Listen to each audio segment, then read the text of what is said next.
finally, a source of raw, real, and honest information on healthcare issues that matter most.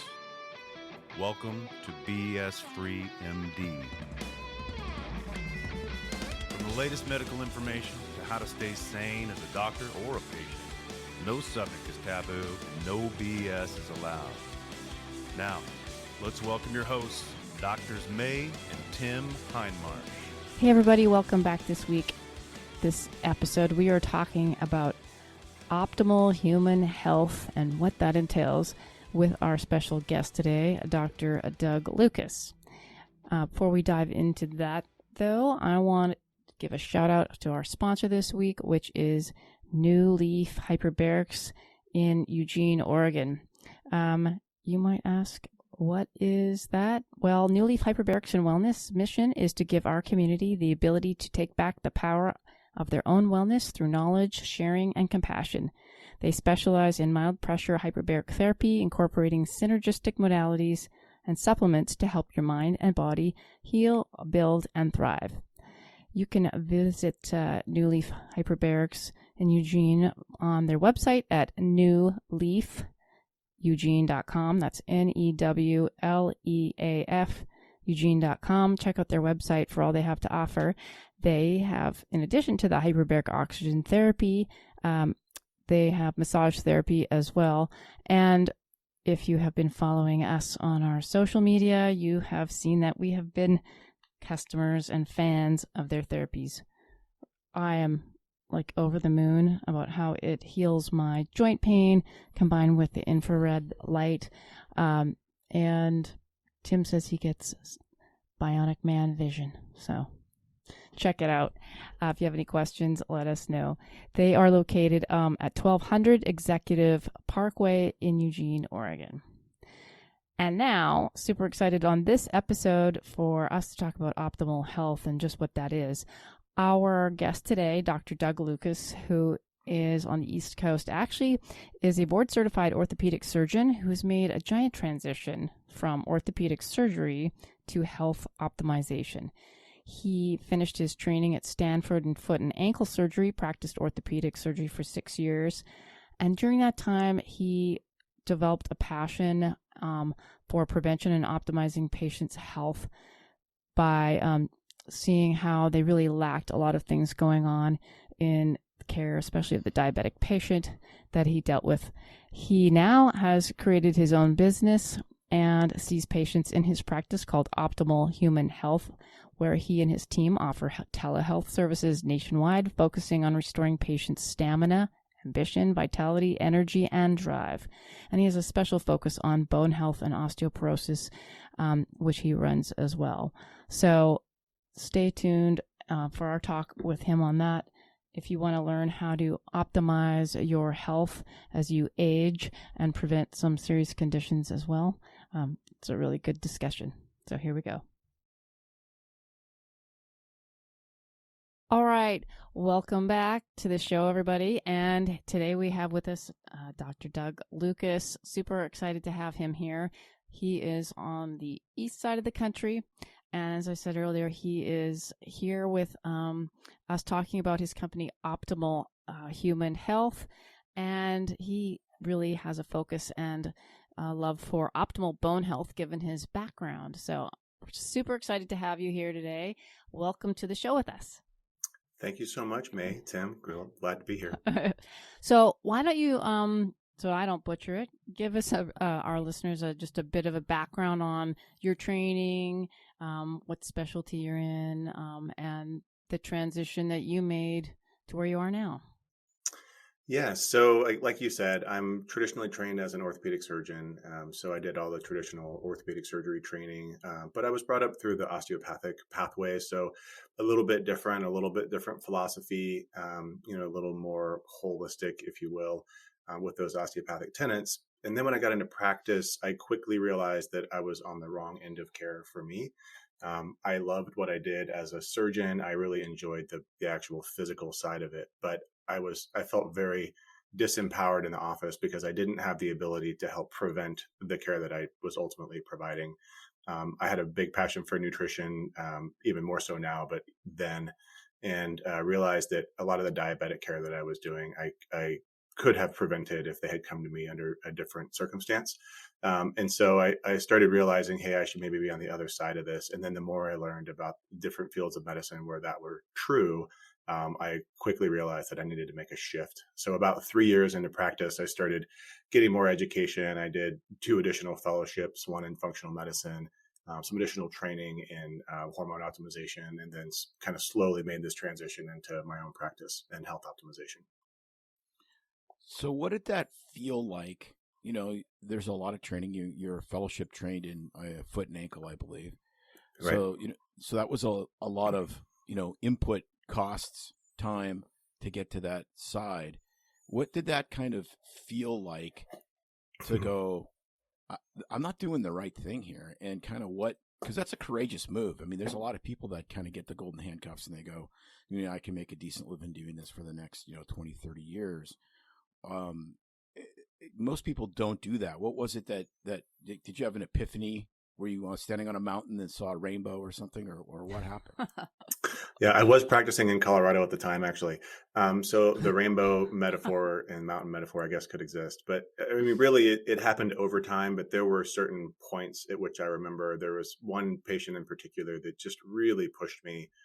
This was actually after I had moved to North Carolina and joined a private group.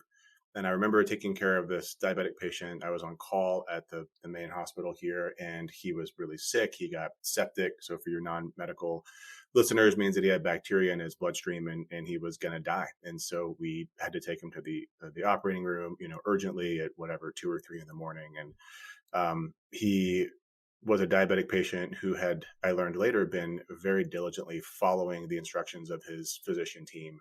He had become very obese. He could barely walk. He had ulcer. I mean, just as the sick diabetic, as sick as you can imagine. And so we cut his leg off at 3 a.m. to save his life. And I remember putting him on the table and, wrestling with his leg, which was as big as my chest, and thinking just like, this poor guy, if he had better advice, this wouldn't happen. And why am I sitting here? I have the knowledge that I could help this guy. I'm sitting here at 3 a.m, and ignoring my own family obligations and all the other things in my life. Yes, this is important. And yes, we're saving this guy's life, but this isn't where I need to be. So that was a big one.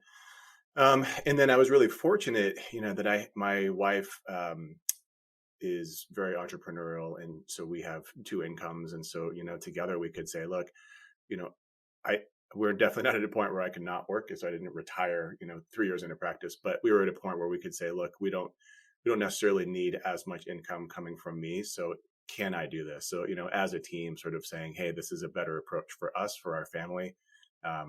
Let's do this. And it also happens to fit with my passion. So really, really fortunate and blessed to be able to say, this is my path. So, speaking to before we go forward to where things are now, because man, it's so big on some of the physician websites that I'm on, and different groups, and physician burnout, or physicians realizing early in their career, I mean, even in internship, sadly, and residency fellowship, that this is not the path that they want, and they're feeling, afraid to jump ship or change. And even docs that are, years into practice, to have really it takes guts to kind of go, okay, I'm going to do like a total pivot, and that's okay. And obviously you have to have the support and backing, but was there at any point, did you get flack from either coworkers, colleagues, people going like, what are you doing? Yeah. I mean, I'm still kind of in it, I've been doing this for a few years now, but there are people that I haven't seen from training. And I expect to get that to some extent. My father, I come from a medical background. So my father was a surgeon. And when I told him that I was going to stop operating, he had a really hard time with that. He said, but you spent how long? And the people that trained you spent how long? And, how dare you do that, really, is the mentality. But ultimately, if I'm not there showing up my best, I don't want a surgeon that isn't showing up as his best, and I look at it like a performance. And if I'm showing up to stage, not ready, or without my heart in the game, you don't want me there. However, that said, the role is important. And what I would say for the people the docs that you're interacting with they're realizing, hey, this isn't for me. There are so many opportunities out there. If you went through medical school, you have the credentials. That doesn't mean you have to practice a traditional practice. There are so many ways to make an income. It's just not potentially as steady. And that's what I was afraid of, is walking away from that steady paycheck, especially as a hospital employed orthopedic surgeon, we get paid well. So walking away from that income was really hard, and that really challenged me. And that's when I just really had to ask the question of, is this, what's right for me? And listening to actually the answer as it came back. No, I love that. I think it's really important that we touched on that, because I know that so many people are struggling with that. We've gone through a similar thing where, yes, once you are in a role and the money is, I wouldn't say easy, but that's the main thing to keep you in. And your heart's not in it, then it's the wrong thing and the wrong reason to be there. And so I applaud you for doing that. And I would say it is amazing how other people sometimes, like you said, your father really questioned that, how other people live through us. And ultimately, you're the one living your life. So you got to be happy. So right. Awesome. But yeah, it's interesting, though, because,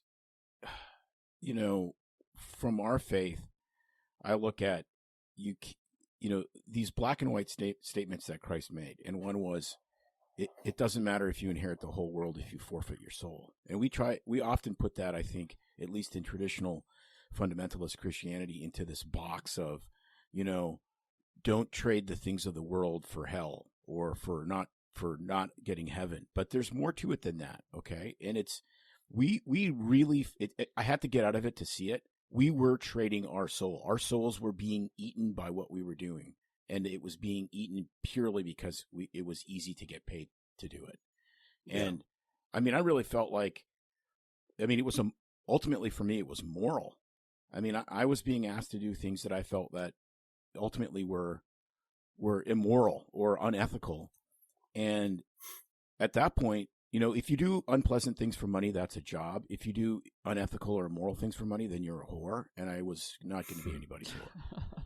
Yeah. No, I agree with that. And the more that medicine becomes more corporate, less individualized, less private practice, the more you do face those positions where you are, as a surgeon, for example, we're potentially being forced to use implants that we don't trust. The hospital system will only allow you to use certain things. And so you're starting to question your ethical and moral ground, still providing service, still serving. And so it starts to get really gray really fast. And where I struggled was, if I, let's say I wasn't in the position where we had a dual income and I had to make this decision, would I make it? I think it would have been a lot harder for sure. But, if I look at my list of, my priorities, where it's faith, family, fitness, finance, right, in that order, and ultimately at the bottom, that's where my job comes. And so I was coming home from my work just miserable, and I was grumpy, and my family didn't want to be around me. And, my wife was like, you have no joy in your life, and so yeah, I would have probably made the same decision. It may have taken longer. But could I have done that job? I could have, but I would have been trading exactly what you said. I would have been trading ethical and moral boundaries to be able to make the money. And that's not what I want to do, or what I was trained to do. We love the 4 F's you just threw out there. Yeah, we actually have an episode. We actually have an episode called "We Have 4 F's to Give," and those are them. Those are the F's. I love that. Yeah, yeah. I have to give credit to. So I heard those for the first time from Bedros Keuilian. I don't know if you guys know Bedros. But we thought we were at OL. Did you make it up? Yeah, you may have made it up. They're very you're going to lead down those 4 F's. But I heard that from him, and I have to give him a shout out to that, because that was really helpful for me. Now we got to check that out. Interesting. Yeah, yeah, absolutely. All right, so tell us about optimal human health and, kind of what that looks like and what you're doing now. Yeah. So what I found is I started to figure out, okay, I'm stepping out of the traditional medical model. Who do I want to help? My wife, I mentioned, she's entrepreneurial. She runs a weight loss business. And so I found that the patients or the clients that were coming through her program, they would come out on the other side, and one of her big things is maintenance. There are a ton of ways to lose weight. How do you maintain weight loss? And so she has this, maintenance program. It's free and forever, and it's awesome. But some people would come out on the other side, and they wouldn't have the medical support that they needed. And whether that be hormone optimization, thyroid optimization, gut health, whatever. There's so many different avenues and things that can catch people that they end up failing because they couldn't get the treatment that they needed. So that's kind of where I started. And I said, okay, well, how do I help these people? And ultimately that's functional medicine, it's hormone optimization. In that path, I also found precision health. So the use of genetics in this like really cool new field of genetics and epigenetics. And so I started figuring out, okay, how do I wrap all these things together? And ultimately decided on the platform that I have now, which are these 6-month programs where we basically get data, help people to get to their goals, and then reassess after 6 months. So it's not a traditional model right now, although I'm considering changing that because I see some value in it. But right now, I just love this, like, take you where you are, identify your issues, get all the data, and then deliver you somewhere in 6 months. So having just gone through some personal training, which was super fascinating, because before what I could do is kind of eat whatever I want, and I would just rack up more miles running and I could kind of maintain my weight. And then as I got older, hormones take a dump, you start getting injured. I just was water skiing this morning, and now I have this massive wrap on my leg so my Baker's cyst doesn't explode and kill my thigh. So, you see this, and, it was really interesting doing things that I had never done before. Like I had never counted macros. I had never weighed food. I had never tracked these things, and clearly I needed to. And, then May started it, and we're like, wow. And then, we've actually thought a lot about kind of what you're doing, which is the whole concept. Well, why don't we just do that same concept as essentially personal training, but with a medical license? Because there's so many other things we can do. We can prescribe medications if need be. We can assist people on what supplements do and don't work. The gut health thing is that's a whole other, we've done an entire episode on that, and we'll be continuing to follow that up, because that's a whole other world that's messing people up that they don't even notice. Right. Yeah. No, I mean, to Tim's point, I've probably always had a little bit more interest in incorporating that side of things into my practice with my patients, because women are always asking about the hormone thing, as well as, I don't know, maybe women ask more about weight loss, what they recommend. And I've been a pretty fit, an active athlete all my life. So I always get the whole, how do you stay so skinny? What do you do? So I would do that. But as time has gone on, and now you can actually get certifications in it. You can get actually like a subspecialty. I mean, it's becoming its own recognized field of medicine. And now with, like you said, the epigenetics and peptides, and it just goes on and on. There's so much more out there that, we're getting interested as well. So you did a certification in that, and now basically in your practice, is it a primary care practice, or is it more people come to you for kind of a niche thing? Yeah, it's more, again, I call it health optimization because I lack a better word. So definitely not primary care, because I can't pretend that I would actually be a good primary care doctor. I'm just not trained to be, and I don't employ one at this point, although that's also on the table. But so really we call it health optimization because it's not integrative medicine only, because integrative medicine can mean anything. It's not functional medicine only, because anybody with any credentials can actually be a functional medicine practitioner. And so I lack a better term for it. So I call it health optimization. And that's been one of the challenges in getting the word out, is that nobody's looking for those terms, but I don't know what else to call it, because we really are in a unique space where we're adding, I guess, the word precision medicine. Again, that's the genetic side, but it's not just precision medicine either, and so we're in this space where we're combining all of them. And I think this space is growing, and there are some companies that I think are going to really probably blow up the market, which we can talk about.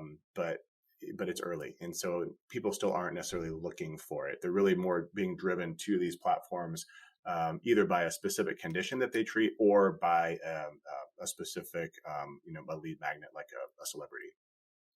Yeah. I mean, for sure, people see hormone optimization clinics, which pop up all over And sometimes they're just Right. overseen by a physician and have a lot of mid-levels sort of doing, I call cookbook kind of Right. hormone optimization. Bare bones, race to the bottom hormone optimization. Yeah. Right. And then I know there's we interviewed a few people and know people that are doing sort of optimal health type stuff in a family practice or primary care clinic.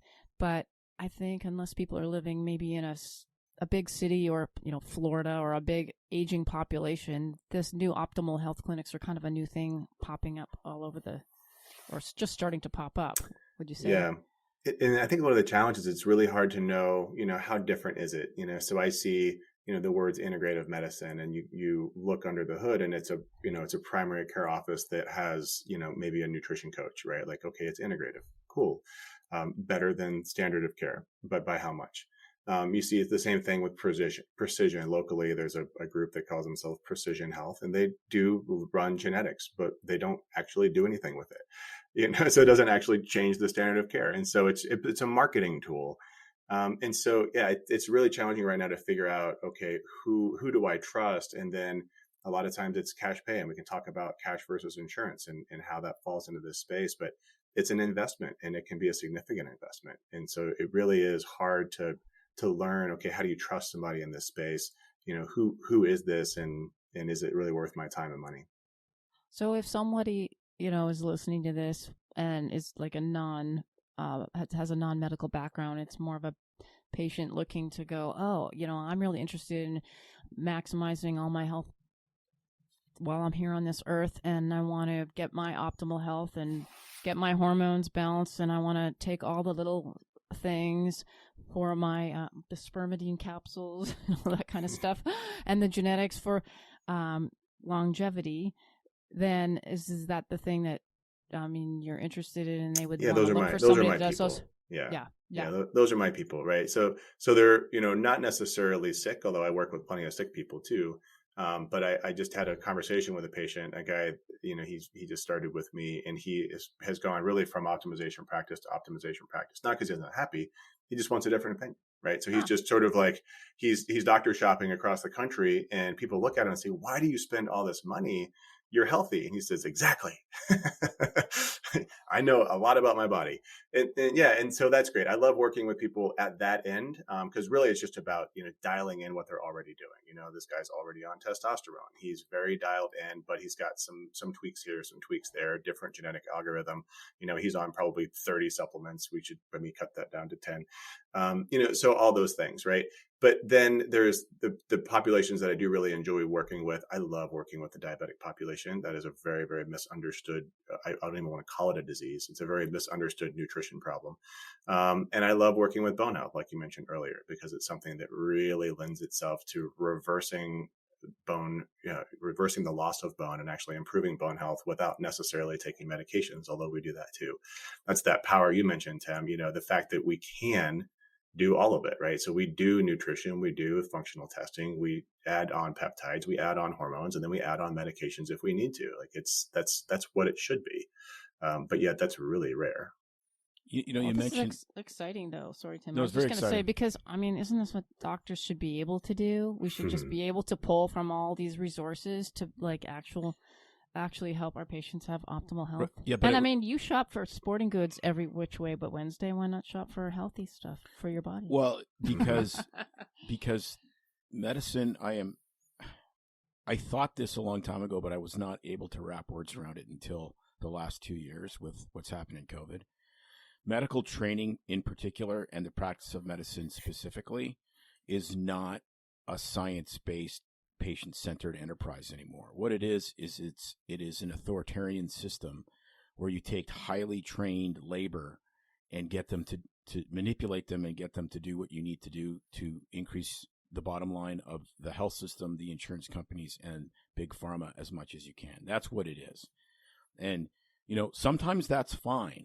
Sometimes that's fine. I mean, if you have Hodgkin's lymphoma, I have no problem with the massive, big pharma, big cancer center. I mean, they do a pretty good job. People used to get that, in the early 70s, and they had 6 months. Now they're cured. So It works. Right. It works in certain situations. So, two things can be true at the same time. But then if you compare that to what you mentioned about, diabetics, I am almost convinced that they want diabetics to get sicker, because how we treat them is exactly how to make them sicker. So somebody comes in, they're type 2 diabetic, they're morbidly obese. What they have is they have a metabolic problem. They have a metabolic problem that can be often cured, which physicians bristle at the word cure, but can be cured with lifestyle management. If you lose weight, if you eat the right kind of foods, and if you exercise properly, you can reverse that. It is a metabolic error brought on by genetics and by lifestyle. But what do? We see them. We treat one thing, which is blood sugar. We treat it essentially one way, which is either super expensive medications or insulin. Insulin is a growth hormone that makes you fatter. Right. So their blood sugars get better, their A1C gets better, and they gain another 30 pounds. Right. And I'm like, how does that make any sense? Well, let's ask the oh my gosh, let me just share with you this story. So my wife, when she has a challenging client, she'll frequently ask me, and I sit on her board, her scientific advisory board, for this reason. So patient in one of our clinics, a guy, I think he's probably in his 60s. He's a type 2 diabetic. He's on insulin. And he starts the program. And very quickly, when they start the program, they start to drop their insulin needs, eventually drop their oral medications, and you can get off of everything. I would say, I like to use the word remission rather than complete reversal, because I don't know that once you're diabetic, you can get all the way back. I think you can definitely get a heck of a lot better, and you cannot be diabetic anymore, but I don't know that you're ever going to be normal. So I like to leave metformin in there as sort of like, you can get off of all your medications plus or minus metformin. And I take metformin, so it's not just for diabetes. But so this guy's on this process, and he has a low, and we in that platform. This is not in my platform, but this is a coaching platform where they have to work with their own doctor and peel off medications, and lows happen because the medications can cause that. And so the guy's doctor says, you have to stop this program, it's killing you. And so now my wife says, can you talk to this guy? And so here's my rebuttal. And this is really challenging to do. So when you talk to the client, you say, look, your doctor says that we're killing you because we're putting you on this carbohydrate restricted diet. Okay, so let me just point it out another way. Your doctor is giving you insulin. You actually don't have as much of a blood sugar problem as you have an insulin problem. So we're actually treating an insulin problem with more insulin because your body can no longer make enough of it. But it's the insulin that's causing your heart disease that will kill you. It's your insulin that's causing the big vessel disease in your legs that will end up causing an amputation. So your doctor says that we're killing you. Actually, I feel like it's the other way around. And then, let them decide. Now, that's a really tough position to put somebody in, right? So now we're actually pitting them against their doctor, which I really don't like doing. But when I hear a doctor looking at their diabetic to say, you can't reverse your diabetes because then I don't know how to dose your medication, I feel like the cart's definitely before the horse. Well, but there's no, if COVID has taught us anything, it's taught us that most physicians are not free thinkers at all. So true. I mean, they beat the free thinking out of you in medical school. I mean, I'm convinced of that. And it's just it's beyond belief to me. I mean, I read an article today in Medscape, and it was about how to manipulate patients so that they vaccinate their 6-month-old with the COVID vaccine. And I'm like, it wasn't studied. They showed no endpoint that more kids survived because they all survive. Way more kids die from backyard pools than ever died in the pandemic with regards, especially healthy kids. They were all profoundly ill. But we're going to manipulate patients. And one of the arguments, one of the bylines that you're supposed to tell patients is that the CDC, the NIH, and the FDA recommend this. Therefore, you should do it. And I'm like, that's exactly why I wouldn't do it. Right. I mean, they couldn't make a better argument for me to disagree with the treatment. Well, and I think that. I mean, that's a great example. But I think if you look at all guidelines, I think all guidelines for any subspecialty should be drawn into question. Because if you think about who makes the guidelines, where are they coming from? They are never in the best interest of all the patients, right? They are typically driven by industry interests, pharmacologic interests. and they're always going to lean a direction. And nothing in medicine is that clear. And so I look at that, I agree with everything you said, but also I look at it from the hormone guidelines from ACOG. They say take as short a dose of hormones as possible for the short a time as possible. And it's the complete wrong approach, because what are you trying to treat? You're not, I guess if you're only trying to treat the FDA approved thing, then yeah, that's the answer. That's not why we give hormones to people long term. It's not why we give hormones to men, right? And so I think the guidelines coming from all subspecialties should be drawn into question, and the physicians need to be able to think for themselves. But you're right. It's so easy, especially in this world where we get so subspecialized. When I was in my foot and ankle practice, I didn't even know, in the realm of orthopedics, what are the shoulder guys doing? What are the sports medicine guys doing? So I'm like, what are the guidelines from this? Because I can trust that. And to some extent, you can trust that there's evidence behind it, but is it really the right thing to do? And that's really, you're right. It's totally been taken away. One of the big epiphanies for me, because I had bought the line that, randomized controlled trials were sort of the gold standard. And then we interviewed Harvey Risch, and he's like, I've done this my entire career. That's what I do. I read studies. I teach medical students how to interpret this data. And he goes, there's nothing that's more easily manipulated than a randomized controlled study. and then I never realized until COVID that when they do a peer-reviewed journal article on a new medication that just got approved, or before it gets approved and they're going out for peer review, the peer reviewers don't get the original data. They get the industry produced endpoint data that they just sort of regurgitate out. They write a paper, and then the paper gets peer reviewed. Well, I'm like, but you don't know what kind of shenanigans went on, right? And then we've interviewed the people integrity. Right. There's no integrity. That's right. Yeah, because you're trusting. You're saying, well, it's peer reviewed, and while peer review is valuable, and randomized controlled trials are also valuable, the integrity of who's doing them is critical. And I would argue too that there are so many things. I see a lot of physicians who look at what I do and they say, well, show me the evidence, show me the randomized controlled trials that show that this is going to be effective. And the reality is that they will never be done. They're too expensive. They take too long. And some of these things can't be done. And so, I do a lot of things that are evidence-based, but there are no RCTs. And I'm comfortable with that because I'm looking at the person as an individual, looking at their very unique situation. And then we're drawing, from the best evidence that we can and coming up with a plan.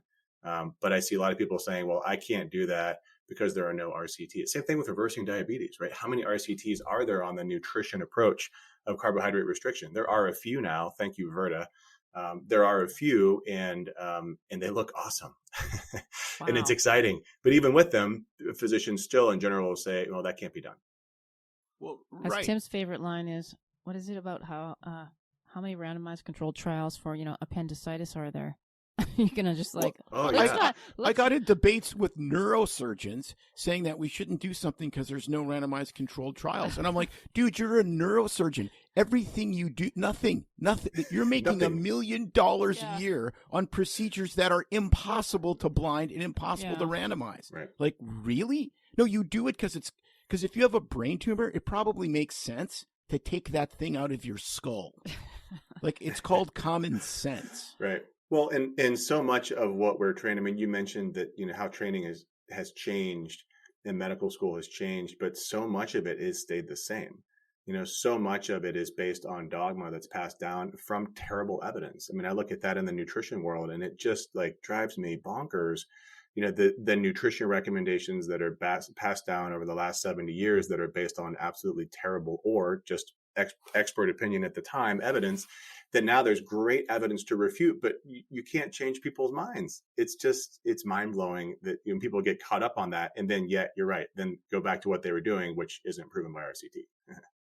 I remember, years ago when we were treating diabetics, with what we've learned in med school, but even it goes across the board, even into, you send them to the nutritionist or the dietitian for advice, and then they put them on these massive carb things and get your snacks and carbs. And I'm like, but wait, why are you giving them more carbs? Shouldn't they be getting like more protein and decreasing the carbs? No, protein, because you can't, because it's going to hurt their kidneys. I'm like, well, Right. really? I got in arguments with these So, people, yeah, and I actually started a little like kind of mini foundation inside our system where I was doing a bunch of action sports and raising money for the diabetic educators. So we worked very closely together. And I said, no, these people are not type 1 diabetics. They're type 2 diabetics. They should be eating basically 0 carbs. Well, but that's their main source of energy. And I'm like, no, we can change their main source of energy. Yeah. That's well, what's goal. funny, Tim, is you can do it with type 1 diabetics too. And so you can decrease their carbohydrate intake. Now, you can't necessarily take it to 0, and you're not going to reverse their type 1 diabetes. Right. But you can actually improve. That's how a type 1 diabetic loses weight, is because their insulin is too high. And so if you can switch that around. But I say my type 2 diabetics like this initial convert, I love having it. And I've spent probably way too much time doing it. But I love having it because I say, look, you have a carbohydrate intolerance problem. And the traditional way to treat your carbohydrate intolerance problem is to give you more carbohydrates and then give you medications to manage it. It's like saying if somebody has celiac disease, which is a gluten intolerance or a gluten allergy, technically, it's like saying you have a gluten intolerance, you have celiac disease. Here, eat this many grams of gluten throughout the day, and we're going to give you this medication so that you can tolerate it. Look, why? Why would you do that? You don't need carbohydrates at all. There is no minimum requirement for carbohydrates. The minimum requirement is 0. So why are you taking any? Now, I would argue too that type 2 diabetics don't need to eat 0. Everybody's different. There's a level, and for very severely metabolically sick people, it's really low, and they are going to be in nutritional ketosis, and that's okay. And the Virta studies I mentioned earlier demonstrate that, where they put these guys in ketosis, and they do fantastic. And they put diabetes, I think they use the word remission too, but they put diabetes in remission at really high rates. And I think they have 7-year data now, and they stay that way. Wow. So I'm just curious, because I know people listening are going to want to know, like, your thoughts on when you have your patients with diabetes. Do you start them off and follow them on a certain amount of macro ratios with carb, protein, fat? Or do you lean towards one type of diet? What do you recommend when you're starting to get them off their meds? Yeah, so it really depends on what meds they're on. And so we have to take a deep dive and look and say, okay, are you on insulin? Are you on GLP-1 agonist? Are you on SGLT2 inhibitors? Because depending on what they're on, you actually can get into trouble. And I just recently had a patient who, we're always worried about this diabetic ketoacidosis thing, right? And we're like, is it possible to do that with a low carb diet?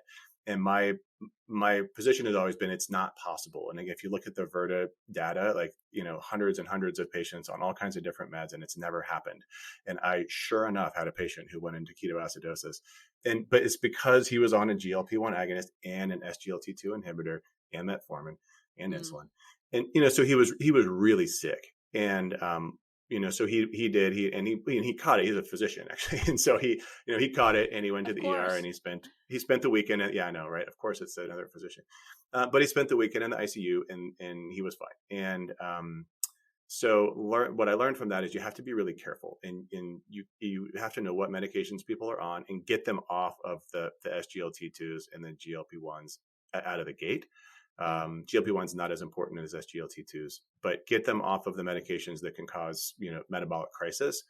Insulin, you can eventually work down. And then again, most of the orals other than metformin, get them off of because they're garbage. And then eventually you can work them down. From a diet perspective, I start off relatively easy depending on where their where their medications are out of the gate. So like this gentleman I'm referring to, we started him out, at 100 grams of carbohydrates, and then started to bring it down. And that's when he got into trouble, is when we kind of got around 50 grams of carbs, because it was really low. Yeah. But one of his main goals too was weight loss. And we know that you have to get insulin requirements down.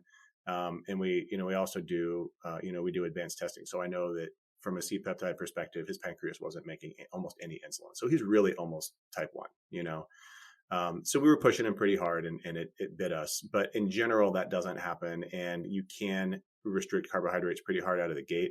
What I tell people to focus on, though, is you mentioned good protein, and I totally agree. but you have to watch the protein, because protein also does have a slight insulin response. And so while I'm a huge advocate for optimized protein, and for most people that's up to a gram per pound of ideal body weight. So people call that high, I call that optimal. But then you have to fill in the gap with dietary fat and not be afraid of the dietary fat. And that's where most people fall on their face, because we've been told for the last 7 years, dietary fat is terrible. And so that's where people say, well, I'm going to restrict my carbohydrates and I'm going to restrict my fat and I'm going to do this. And we're like, well, what are you going to eat? You can only eat so much protein. And so, yeah, that's where you really have to like face that dogma and face your fear around dietary fat and recognize that it's the best fuel source that you can eat. And you just have to understand what it is. I know, but it's so frightening how patients hear it. We hear it about, red meat bad and dietary fat bad, and just only, obviously the healthier you want to be picking your fats, but the buffet of pasta is perfectly acceptable. That's right. It's low fat. It's low fat, and then you put butter on it. No, yeah. Let me speak to that real quick, because I love this topic of saturated fat and red meat, because there is such a push, and maybe it's just the world I live in, but there's such a push against red meat and against cattle. And, I could talk about the environmental and the water and all of this stuff for a long time. But when it comes down to what we need as humans, the best protein source for an animal comes from an animal. It's just, I like how Paul Saladino just says it. He says it's different operating systems, right? Like we have this operating system, and our operating system understands information from the same operating system. And that just makes sense. The amino acids look the same, right? Red meat, though, is very unique in that it is very nutritionally dense, and it comes with a source of iron that is really hard to get from other places. It comes with the activated forms of vitamin A that are hard to get from other places, and it doesn't necessarily come with that much saturated fat. And here's the secret about saturated fat is that we run, like I said, genetics on all of our patients. The reason why we do that, some of the cool things are saturated fat tolerance. So there are some people that are saturated fat intolerant, but it's a minority of people.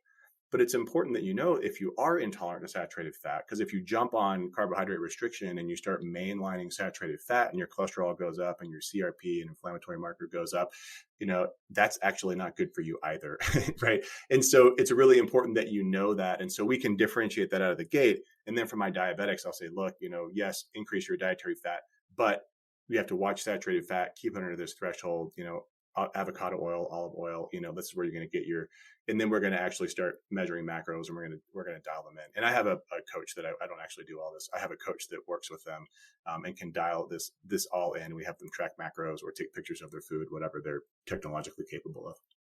So sorry, Tim, but I'm thinking, and just jumped. You never have to apologize. For cutting you off. For me getting to speak. Everybody who knows us for cutting me off verbally, yes. For cutting me off otherwise, never. Thanks. I lost my train of thought. Back to the part about then the fat intolerance, saturated fat intolerance, which went bing in my head. So, lately I've been listening to a ton of podcasts on optimal health eating, Paul Saladino. At first I'm like, this guy's whack. But the more people that I have faith in and trust and follow, like Dr. Sabine Hazen on the gut microbiome. She was on our podcast and she's amazing. She's like, yes, everything he's saying is right. And some other people. And then there's, I forget his name, this guy, neurosurgeon, actually was a professional rugby player out of Australia or New Zealand, who's pretty much like Paul Saladino and really is a complete carnivore. Like he only eats meat continuously, but they can really back up what they're saying. And then I listened to some other specialists in, say, rheumatology and other people pushing plant-based diet because they say it cures autoimmune disease, especially rheumatologic conditions, and that those people with autoimmune rheumatologic conditions can't tolerate the saturated fat. And you hear, of course, anecdotal reports from patients that thrive on a plant-based diet. So my brain is thinking, and I don't know what your thought is that because maybe some of those people, a small amount of those people they can't tolerate the saturated animal fat, and that's why they don't do well on the high protein animal diet? Yeah, I think that's absolutely potentially part of it. I think we are all so different genetically, and even when we run the genetics, we're looking at, I don't even know what percentage of the actual data that we're actually looking at. But certainly we could say that if you are going to have an inflammatory reaction to saturated fat and you tried keto, but you ate you ate bacon and you ate, ribeye 3 times a day, and yeah, you would have probably felt terrible. I experimented with carnivore myself. I didn't feel that good on it out of the gate, and I'm someone that's pretty carbohydrate restricted to begin with. And I don't know what I was missing, but I do feel like there was something that I was missing in my diet, and I didn't feel great on it. Now I love listening to Paul, and he has some great, Paul Saladino, and he does, he Yeah. backs up everything he says with great evidence. But I will say I don't necessarily agree with everything he says, because his perspective is also a little bit biased in that if you're living an optimal life, and I look at him, living in, where does he live? Costa Rica or somewhere in South America, and, surfs 3 hours a day. If I live that life, I may not care as much about my LDL cholesterol either. But the reality is that, I'm struggling to get enough sleep, and I live in, Asheville, North Carolina is a beautiful place, but I have 3 kids, and I have stress, and I have all these things. So, my CRP is not always zero. So I think that you have to take a little bit of that with a grain of salt. But I think that there's also people that are going to do well on a plant-based diet because they tolerate lectins better, because they don't, their gut lining for whatever reason is very resilient to the anti-nutrients in plants. And you have to remember too that a lot of the data, when they look at, how good is a diet for you, the question is compared to what? So every diet has compared to the standard American diet, everybody got better. Well, of course they did. The standard American diet sucks. So if you compare, anything to garbage, it's going to look better. But what I would love to see, which is, again, this is an RCT, it'll never be done, a long-term vegan diet versus a well-done carnivore diet versus a well-done omnivore diet versus a well-done paleo, like actually, good food, not garbage processed food keto, and not garbage processed food vegan either, give it a fair shot. But I think what we'll find is that the diet that doesn't give you the nutrients that you need, that that you have to supplement, which is a vegan diet, probably over the long term, you're not going to feel good. And I see that time and time again. Somebody's been plant-based for, 5 years, 7 years, and they start to feel terrible because they're deficient. Well, and I know there's guys on Instagram that are vegans that are super yoked and are really big and whatever. But generally speaking, the people I know and have done sports with, and, in and out of your family, circle of friends, etc., the vegans tend to look like concentration camp victims, and the carnivores tend to look like they actually go to the gym. Right. I mean, and that's a little bit of bias there too, because the carnivores do actually go to the gym, right? and the vegans may not. And that's, and we have to remember too, like I obviously have my own biases. But I agree, where I find that the people that eat a plant-based diet generally are not as active. Now, is that a bias because that's just who they are, or do they not eat enough protein, or is their testosterone terrible and they don't have them? I don't know. I don't know any of that because we don't have those studies. There are certainly people that eat a plant-based diet that look great, feel great, perform great. Like, you can't argue that that's not true, but that is a really small minority of the population. What's your thought on the it's not a diet, but the heritage-based eating plan that? Yeah, I was just going there. Where people basically eat their ethnicity style. So if you are like a North American Eskimo, you can tolerate eating like literally whale blubber and and if you are from India, the country, you can do more of the lentils, rice. If you are from the North, not the Pacific Northwest, the British Isles, like myself. Well, then you're a meat and potatoes, garbage, haggis. That was a great idea. So, what's your thoughts on that? Because genetics has got to play some part of it. Yeah, I mean, it makes sense. I guess the question is, how far back are they talking? I haven't read into this at all, but just my first thought of it is that I hear a lot of this is especially true in like Native American, I see, and actually Indian culture as well, from India. And so the Native American culture, I see this. Obviously, diabetes is a huge problem in the Native American culture, right? And we've my wife has a clinic. We used to live in Colorado, and there are 2 tribes kind of on either side of that area that we lived in. And so we worked with a lot of Native American people. And the challenge there was they would say, well, my culture says that I was brought up eating these things. And so they would talk about things like fry bread, and they would talk about this like garbage food that actually has only been a part of their culture for maybe 2 generations. Right. And that's actually when all of their disease started. And they can thank us for that. We did that to them. Yeah, they're not chasing buffalo anymore either. That's right. And so my question is, how far back are you going? Now you could argue like, do Chinese people tolerate white rice better because they're Chinese? Maybe, actually. Right. So they've been eating rice for a really, really long time. Right. And I think what's really a compelling story about that is that they have not been eating the whole kernel, like we say now, like, the brown rice, it's so good for you, right? No, they actually manually husked rice thousands of years ago, which tells me that there's a reason for that. And when you get back to the lectin story and say, well, like, why is brown rice better for you? It's not better for you. It's not better for anybody. Like, think about why they would do that by hand. It wasn't for fun. Why would they do that by hand in China? So could they tolerate rice better? Yeah, they probably do. And you can actually see that until we started adding in garbage Western food into the Chinese culture, they didn't really have significant rates of diabetes. And actually, I think the first time I saw that was on Paul Saladino's podcast, and I forget the guy he was interviewing, but really showed this parallel with seed oils and the rise of diabetes and obesity in the Asian cultures. Well, it's really interesting because I was first introduced to that whole concept in Good Calories, Bad Calories. Oh, Gary Taubes, great book. Yeah, fantastic book. And I really loved the anthropological side of it, where, they find these people that are, in some remote Pacific island that have lived by themselves for, thousands of years. They eat basically fish and some fruit and a little bit of vegetables, but they don't grow much there for vegetables. Sounds like what we're eating lately. And these people, and they're super, they obviously are really active because they're subsistence fishing, and they're swimming and they're paddling and, whatever else. And, they do fantastic. Like, their rates of disease weren't high. Their rate of obesity was virtually non-existent. And then as soon as you put them into a Western, standard American diet, and it's like Cheetos and burgers and soda and all, they just explode and are diabetics. Like, makes sense to me. Their bodies were trained to hold on to calories and to be, fed tons of protein. And as soon as you alter that, and now they're holding on to really bad calories that do really bad things to you. Right. Yeah, well, and I think one of the, sorry to cut you off there, man, but I think that one of the cultures that's really interesting in that book, and I would encourage everybody to read that book because it's a little bit older now, but it still stands as just a great review of what's happening in nutrition. And I think I'm going to probably butcher the name of this, but I think the Tokelauans is one of the cultures they talk about in that book. And it's a really interesting study because half of that population, I think we did this to them.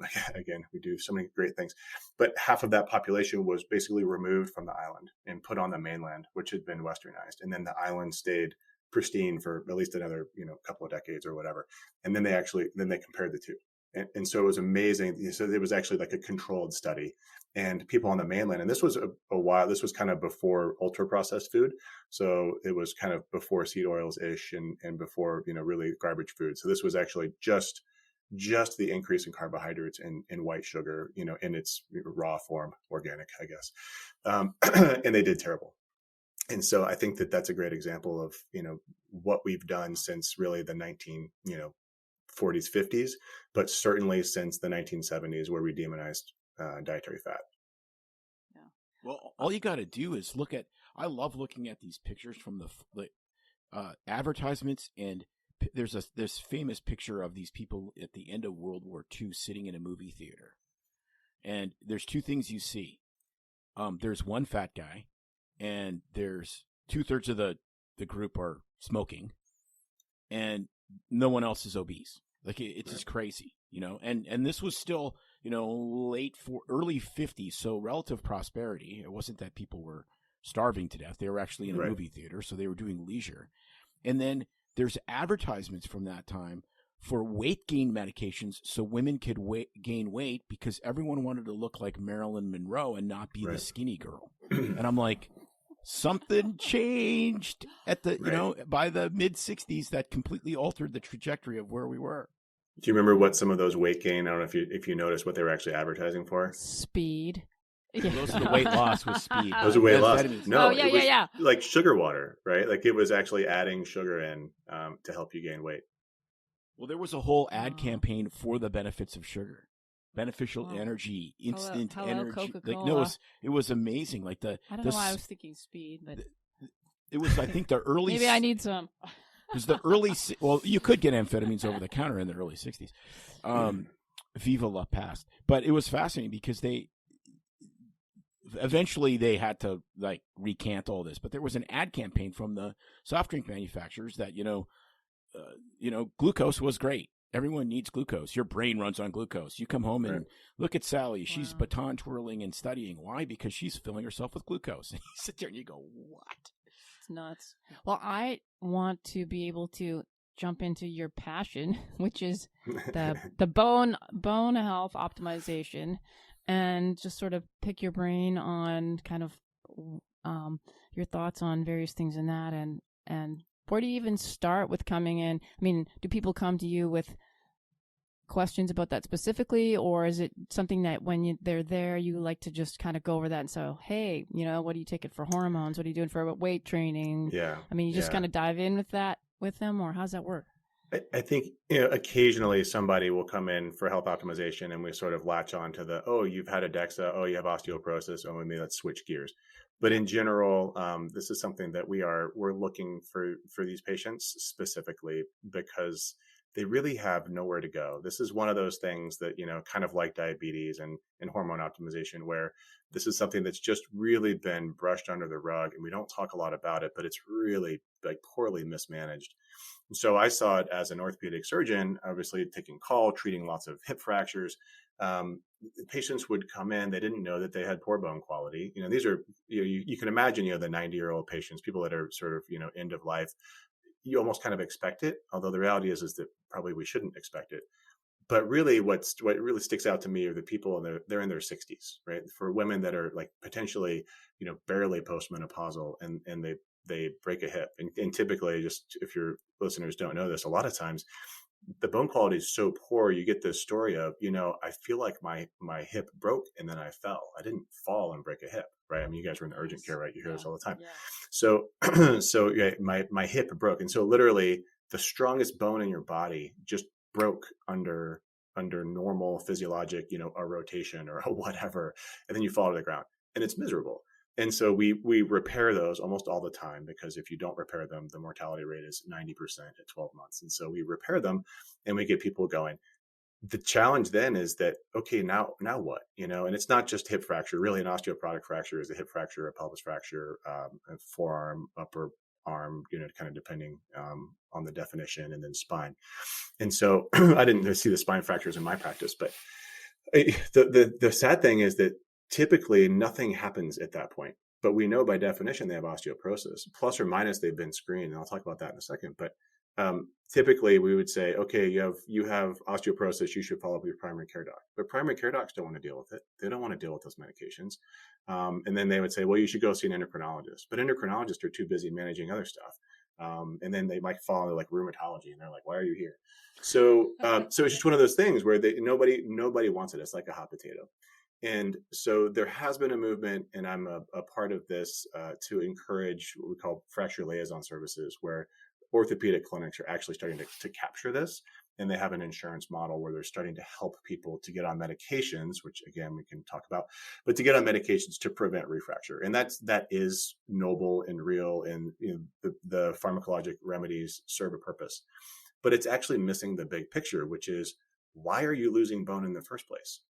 And especially when you're young, I mean, when you're in your 50s and 60s, why do you have bone loss?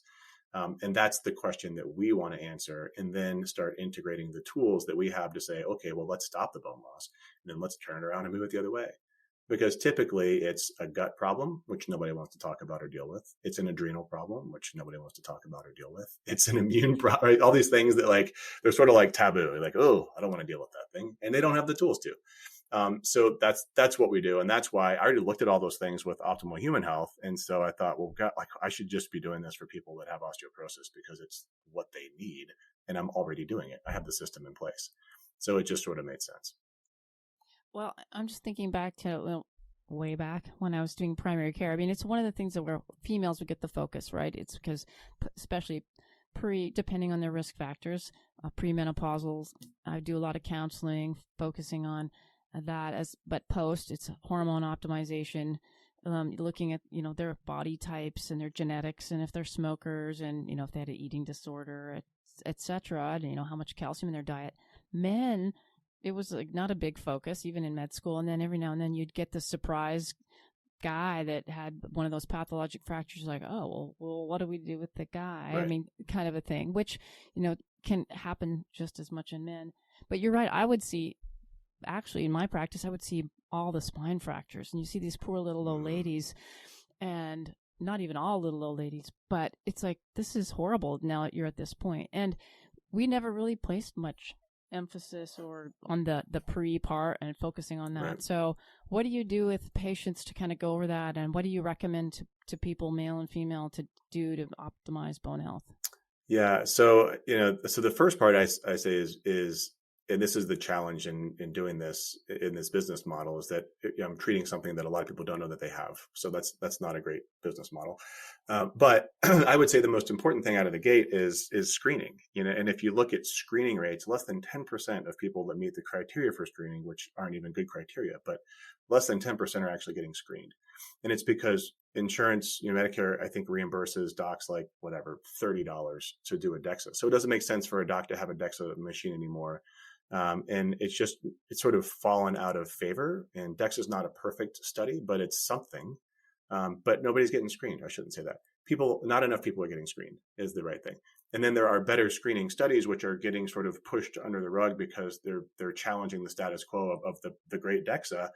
And yet the DEXA is not very good. So people aren't getting screened. So if you are at risk, you need to be screened. And that is any woman over 65, any woman over 70 are the current recommendations. But all of those risk factors that you mentioned, I love this concept of like primary osteoporosis is just age-related osteoporosis. Well, that's crap. Yeah. Because we don't just lose bone when we get old. What happens when we get old is one of those other things you mentioned is happening, right? It's women lose estrogen in postmenopausal state, men lose testosterone, you have gut dysfunction, you're not eating enough protein, you decided to go plant-based, like all those things happen, right? And so really, if you have any of those things, which is arguably everybody, because that also includes metabolic dysfunction, insulin resistance, obesity, chronic inflammation, it's all of us should get a DEXA. So, everybody's going to rush out and get their DEXA scanned right now because I just said that, yeah. Which would be fine. So get screened if you have any risk factors, and there are a lot of them, and it's really probably all of us. So then what do we do about it? Well, it depends on how severe it is. With everybody, we kind of have this like starting point, right? And the starting point is we look at an extensive blood panel that looks at bone turnover markers. So you can actually tell how quickly are you breaking down bone? How quickly are you building bone? Those are rarely obtained and not often covered by insurance, and yet they're really important. Also, some other studies like a 24-hour urine calcium. These things aren't actually that easy to get, but it gives you a lot of information. So we get a lot of stuff like that, and then we also just layer it on top of our optimization panel. So it has a ton of fun stuff in it. And then we get functional tests. We look at gut permeability and intolerance to wheat out of the gate because a large percentage of people with actual osteoporosis have undiagnosed celiac disease. Or they have undiagnosed non-celiac gluten intolerance. And so we look at that for everybody, because even if people don't eat, I don't eat gluten, but they actually, that crouton slips in there or whatever. It's good to know, right? And because if you are extremely intolerant, even that one crouton will mess up your gut for weeks. And so it's really important to know. You have to treat yourself like you have celiac. So we look at that. We look at what's called a diurnal cortisol. So we look at the curve of your cortisol excretion from your adrenal glands throughout the day at 4 different points, or 5, depending on the test. So that tells us what's happening from an adrenal perspective. And then we pair all of that with your genetics. Now we can tweak that. Well, actually I missed 2, but we can tweak that based on your history. And I'm sorry, the 2 that I added recently, because I was finding the need for everybody. We actually did add a stool study, which is not, necessarily fun to do, but it tells us about gut function and it tells us about the microbiome, right? And so it's one of those things. It's like, well, you don't have to do it, but you should. And then the last thing we've started doing is a tox screen. So heavy metals, mold, and environmental toxins, because there's plenty of evidence to suggest that plays a significant role in bone loss. And if you're losing bone rapidly and you're getting really sick as a result of it, it's because you've stored all that crap in your bones. So it's important to know. And so then we take all that information and we come up with a plan based on lifestyle, based on supplementation, based on nutrition, making sure you're getting enough calcium, preferably from diet, if not from supplements. Then we talk about hormone optimization for those. We talk about peptides, and we talk about medications. And on my team is an osteoporosis medication expert, and I actually know a lot about them too. But this guy works for the National Osteoporosis Foundation, and all he does is osteoporosis medication. And so we do every case. We run, we look at everything, and we make a plan. Now, we don't push the medications, but we at least want to have that conversation with you to say, look, this is where you are. If you have severe osteoporosis, these are the recommendations, and we're happy to prescribe, help you get it or not. But I want you to at least know, because most people coming to me, they don't want to be on medications, Right. but they haven't actually investigated them. Hey, so if you don't mind, we did a whole couple shows on hormone optimization with a friend, Dr. Robert Yoho, who used to have a hormone clinic.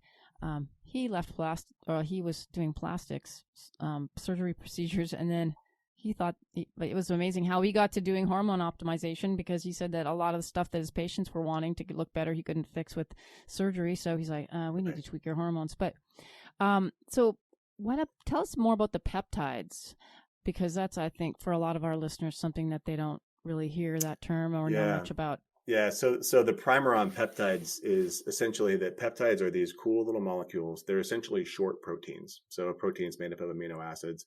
And then a peptide is just a shorter combination of amino acids. So it's basically a short protein. They're interesting because they live in the space between pharmaceuticals and nutraceuticals. So they should be prescription products if you're getting good quality ones. They are prescription products, so you have to work with a physician who understands them, but they are not FDA regulated because drug companies don't make them. And so they sort of live in this weird space. They are definitely under the eye of the FDA. The FDA would like for them to go away for the most part. But they're very powerful, and they have very significant impact if they're used appropriately. And basically, they're signaling molecules. So the most famous peptide that is a drug, the most famous peptide out there is probably insulin. And so it is a short protein that has a very strong signaling response in the body, right? It tells your cells to take up glucose and grow and do all kinds of other fun stuff. The peptides that I recommend for people that have osteoporosis generally fall into two categories. So one is going to be for people that have a dysfunctional gut, particularly a lot of increased gut permeability, or leaky gut, it's called. I like to use a peptide called BPC-157. So that stands for Body Protective Compound. And it's this cool peptide that has pretty good human studies behind it, and has good human studies actually on gut permeability. So it's one of those that I feel confident standing behind. And essentially, it helps to repair the lining of the gut so that it can help to absorb what it's supposed to, but block out what it's not. So that's one that I do very commonly. That's an oral capsule, so that's an easy one. And then the other group that people sort of cringe a little bit because it's an injection, like most peptides are, is in the categories of growth hormones, secretagogues. And so what that means is essentially your body can utilize growth hormone, or your body does utilize growth hormone to heal and repair every day. Every time you go to sleep at night, you get a spike of growth hormone, and it's part of the healing process. That spike gets smaller and smaller as we age. So one of the things we can do to help people to maintain muscle mass, to improve their body composition, to have a little bit more energy and pep, is to provide these things that help not just to give growth hormone, but to help the natural secretion of growth hormone get a little bit bigger again. So those are things like sermorelin, ibutamoren, ipamorelin, different versions of the same thing. So I like that particularly for my older, really lean osteoporotic women who are struggling to maintain muscle mass. Interesting. Is that something that patients can? Tim's pointing at me. Thanks. Yeah, that's me. So can they buy those over the counter, or do they really need to go through someone like you that knows what they're doing to get the dose right? Yeah, if you Google, let's say you Google sermorelin, can you get it shipped to your door from somewhere? Probably. And where you get that from is from companies that are making it under the guise that it's used for investigational or research use only. And it'll clearly say, not for human consumption. But lots of people do that. That is scary. Please don't do that. No. Please work with a physician who understands them, and then get them from a compounding pharmacy that knows what they're doing and is highly regulated, because they could be dangerous. I mean, you're injecting something, right? So it could be dangerous if it's not actually what you think it is. Good advice, as always. Any other new things on the horizon out there that you like in health optimization? I mean, there's so many things that I hear in different podcasts and things that I'm researching, but I just want to know what you think. I think that one of the things that I love is tracking. So I love tracking data. I'm just one of those, tracking people. Like, I know you guys, your audience can't see me, but I have an Oura ring on and I have a Whoop strap on, and I used to wear a Garmin watch on the other wrist. So I just like having the data. But one of the challenges with tracking is it's just kind of all over the place. So I have my app for Oura and I have my app for Whoop, and I have my workout thing. And then if you're tracking macros, like you guys were talking about earlier, right? Like it's, I have like 15 apps, and it's I like it and it's overwhelming. So for my patients who don't like it, and even like my wife is a great example. She's like, I don't have time for that. So I think that one of the coolest technologies are, and it's out there, it's real, is our apps that have algorithms that can connect with everything, combine it all, right? So you have one app that tells you about your sleep quality, your sleep quantity, your calorie, your intake, your activity, your recovery. You can just put it all together and then send it to me, right? Exactly. So you don't even have to look at it. I want to look at it as your physician, and I want to be able to say, hey, you're training too much, or, you need to ramp it up. I think that the next level of that, which I don't think is available yet, would be like some kind of a way to get, blood data in there. So the CGMs, the continuous glucose monitors that exist right now that have a little, indwelling filament, having something like that then attaches to it that can give you, this is what I would love, is continuous insulin measures. Glucose is good, but I would love to see for my diabetics, as they're getting better, I want to see what their insulin looks like over time. That'd be amazing. What do you think of, I see it advertised, when I'm on Instagram and it flashes up as an ad, is it the Noom, or which one is it, where they're advertising those glucose monitors for not even diabetics, but just for people to track their own carbs? So there's a couple of different companies. I think the one that's doing the biggest advertising push right now is Levels. That's right. Yeah. Yeah. And they have a bunch of celebrity endorsers. And so I've used Levels, and the one that I actually like better, I don't have any affiliation with them, but the one that I like better is called NutriSense. And they both use the same sensor. So it's a sensor that you can prescribe for patients.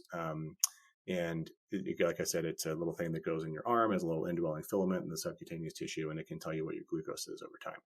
I think it's a really cool tool. I like the fact that they're marketing it to not diabetics, because so many of us don't understand the impact of certain carbohydrates on our metabolism, and I've used them multiple times, and every time I use it, I still learn something. And the last time I did it, I learned, that I shouldn't eat 2 rolls of sushi, because that much rice for me creates an incredible spike that stays up for, 8 hours. A great example too, like corn chips, just a couple corn chips, and I have this traumatic, looks like I'm a diabetic and I'm in a crisis. Or the opposite is true. So you could say, compare ice cream to oatmeal for breakfast. People say, oh, oatmeal is great for blood sugar. No, it's not. Oatmeal is better than garbage for blood sugar, but it is not better than something that doesn't have that much carbohydrate in it. And so I did this and posted on it and said, which one do you think was oatmeal? And one was ice cream and one was oatmeal. And the ice cream had a much better curve because it had so much dietary fat in it. Yeah. And so, it is really helpful for that. And I recommend it to a lot of, and anybody with metabolic dysfunction it's really cool. But again, it's one of those things, like it's a little cumbersome, like you have to stick the thing in your arm and you have to understand the data, and then it doesn't work. And so it's not perfect yet. And I would just a quick caveat about Levels versus NutriSense is NutriSense, you can use a finger stick and calibrate the measurement, whereas with Levels, at least when I used it, you couldn't. And I think that's a weakness in their platform. Mm-hmm. What I'm hearing is that we need to invent it. The corn dog may be the perfect food then, because the dietary fry fat with the corn. the carbohydrates, You have many different animal proteins all mixed together. And it's I'm going to share the story of that in the post-show for the people that want to hear that. On a stick. I'll share that story later. Right. Oh, my gosh. Yeah, we just spent an hour, and I come up with the stupidest thing possible. But well, this has been great. So I know that you have licenses in multiple states, and so we, if any of our audience is in one of those states that you're licensed and really wants to find you and seek you out, where would they find you? A website? What do you recommend? Yeah, our main website is optimalhumanhealth.com. And so that's the best place to go. You can look at, especially I try to do, and we're doing more, but I try to do blogs, and part of my mission is to educate as many people as possible. So we try to make as much content free as possible. So Optimal Human Health is where you'll find the majority of things. The bone health specific stuff we're putting on optimalbonehealth.com. And we're trying to attract people with osteoporosis to that site specifically for that reason. I share some of my own stories and kind of combine the two on social media. So I'm mostly on Instagram with the handle Dr._Doug Lucas. And then Optimal Human Health and Optimal Bone Health are both on Instagram and Facebook as well. Great. I always link those in our show notes for people as well, so they can follow the links and find you there too. Any last words of advice, tips? I always like it to ask. I think that the big takeaway for me in the world of optimization is be an advocate for yourself. Don't expect that your insurance company or even your primary care doctor has your best interest in mind. And that's not a slight on primary care doctors. It's just that the system as it is right now is designed by guidelines, which we discussed, and insurance companies are really only interested in making their shareholders wealthier. So you have to advocate for yourself. And that, in my opinion, takes health optimization above and beyond what we're doing otherwise. Perfectly said. That's my thoughts too. Awesome. No, fantastic. You are your body is your greatest possession, and the fact that people sort of ignore it is just beyond belief to me. Not like I've never done bad things to my body, but it is just, it's still, it's the only interface you have with the present realm. You might want to take care of the interface. Well, thanks again for being here. Everybody's going to love this episode, and I know that I just could talk to you forever, but I will stop. Well, I appreciate it. Yeah. And it's been fun. And I could definitely have this conversation again. So maybe we should do part 2 sometime. Absolutely. Would love to. Hey, no. Well, again, it's never ceased to amaze me how you put yourself out there. We started doing the podcast and we start requesting interviews and talking to people. And then one person connects us to another, et cetera. And we realize that even though we thought we were, outliers, there's this entire kind of subgenre of medicine where there's been a lot of people calling BS on what's been going on. And it's super encouraging because there's a lot of people that are, a generation younger than us that are really doing what I think is exactly what should have been done in healthcare for a long time. And the downside for some people is, it's largely cash-based, which I think all of this medicine should be cash-based. That's another discussion. And, make an investment in your health, because we have absolutely seen personally what happens. Some of the things that we've done with regards to personal training and diet counsel, et cetera, et cetera. Again, cash-based, total investment. People buy people buy $100,000 pickups because it makes them feel better. Well, what if you actually did something that really made you feel better? What's that worth? Yeah. Invest in your health, your body, because, if you want to live a long, fun, healthy life, it really makes a difference. And honestly, it's a lot cheaper than $100,000 pickup, I think. But you can pick your treatments. But I think everybody will love the talk, especially, we dabbled in a little bit of the nutrition side, some of the diabetic concerns, but bone health, which is his passion, doesn't get a lot of attention. And I really hope people, hung in there to the end to hear about how important it is for the looking at your risk factors screening. It's not just women, but men, and how taking care of yourself is important, because all it takes is one catastrophic and unbeknownst to you, weak hip, and boom, you're done. I mean, and hey, coming from the life of someone who's had a hip replacement, it totally alters your life, what you can and can't do. Goodbye running. I mean, I really had to mourn that loss. But if you're old and you have a catastrophic, I can't even say the word today, catastrophic hip fracture. I mean, catastrophic. Meow. I want to pronounce the P in a funny way with a P.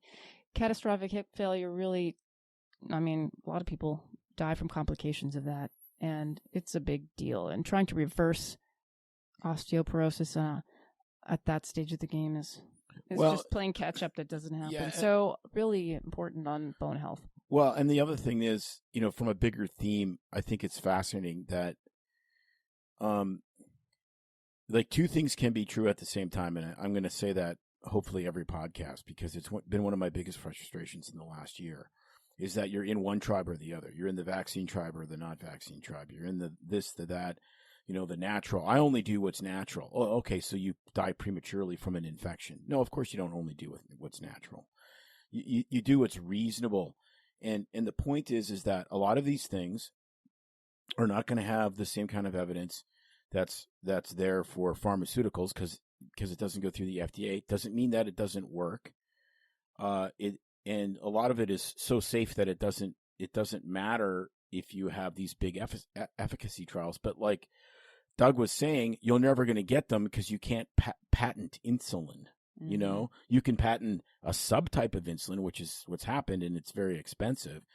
And so there's things in the healthcare system that's so throw sand in the gears that we have to have other alternatives to live our best, healthiest lives.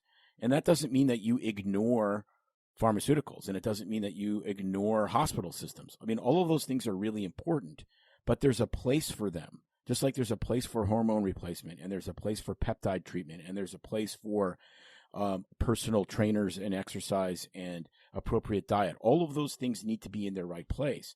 And what's happened is we've gotten so completely out of balance where, I mean, for watch a college football game, they have advertisements for prescriptions because your penis is got a bend in it. Like, I didn't think you were going to throw that into our lovely curved podcast. The curved carrot. Like, how insane is that? Like, if you went back 100 years and told people that there's going to be prescriptions because you have a curved carrot and you have to inject it and then massage the medication in to treat it, like, come on, like. So the pharmaceutical side has gone completely nuts. On the other hand, there's people that, unless it's 100% what they say, quote, is natural, they don't want to do it. Well, no, both can be right at the same time. They have to be the right thing at the right time for the right problem. And that's the key. That's what I love about the name. It's optimal health. It's not perfect health. It's not, infinite youth. It's optimal. You got to optimize what you want to do. You got to optimize aging, and there's ways to do that are not super expensive, but will require an investment of tremendous amount of effort, time, and some money. There's no question of that, but you can live a better life with really good advice. Yes. Amen to all of that. And so on that note, if you want to optimize your health in another way that we love, endorse, and use, seek out hyperbaric therapy. It is like a game changer for your well-being, for healing issues, multiple things, from brain health to orthopedic injuries to athletic recovery, flesh wounds to bruises to athletic recovery. And that's our friends at Hyperbaric Therapies in Eugene, actually called New Leaf Hyperbarics and Wellness, and they are located at 1200 Executive Parkway in Eugene. Check out their website. I'll link it in the show notes, and love it. I can't say enough about it. All right, everybody, check us out on our socials. If you like us and like this episode, please share it with your friends and send us any requests, and we'll see you next time. Have you heard of hyperbaric therapy? If you want better circulation, oxygenation, or respiration, Turn up the volume. everyone appreciates the increased energy and clarity. Athletes say goodbye to those PRs because you're going to blast So them. how's it work? We load your body with oxygen. That means Less inflammation, fewer allergies, faster healing, and more. Come see us, 1200 Executive Parkway. You know, the Upside Down building. Call us 541-636-3278. That's 541-636-3278. We have some incredible deals. Heal, build, and thrive With New Leaf Hyperbarics. Got air? It's no secret that medicine is a bit, uptight. That's why Tim and I created BS Free MD, to mix things up a little and have fun in the process. Besides, we are having these exact same discussions all the time, so we thought we might as well invite everyone to the party. If you really like us, you can get plenty more, and maybe see one of Tim's cool tattoos on our Instagram or Facebook pages at BS Free MD. See you next time.